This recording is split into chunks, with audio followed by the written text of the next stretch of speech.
আসসালামু আলাইকুম বন্ধুরা, সবাই কেমন আছো? আজকে তোমাদের মাঝে নতুন আরেকটি রেসিপি নিয়ে হাজির হলাম। তো চলো মূল রেসিপিতে যাওয়া যাক।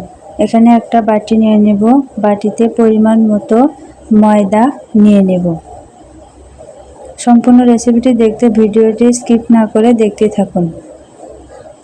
তারপর ময়দার সাথে সামান্য ঘি দিয়ে দেব। আপনারা চাইলে এখানে তেলও ব্যবহার করতে পারেন। তারপর তার সাথে স্বাদ মতো লবণ দিয়ে দেব।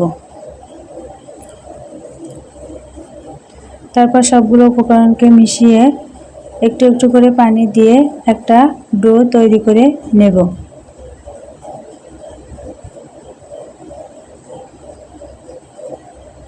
একটা ডো তৈরি করে নেওয়ার পর পুরি বানানোর জন্য ছোট ছোট সাইজের ডো কেটে নেব।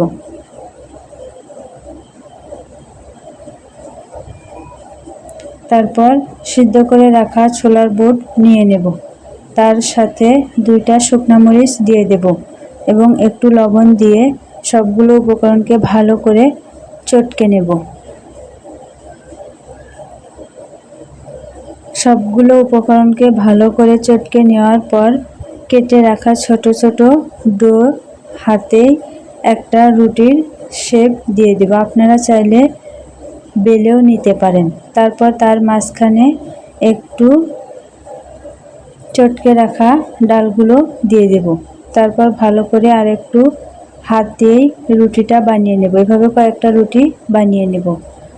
তারপর চুলায় একটা কড়াই বসিয়ে দিয়ে পরিমাণ মতো তেল দিয়ে দেব এবং একটা একটা করে পুরি তেলে ভেজে নেব।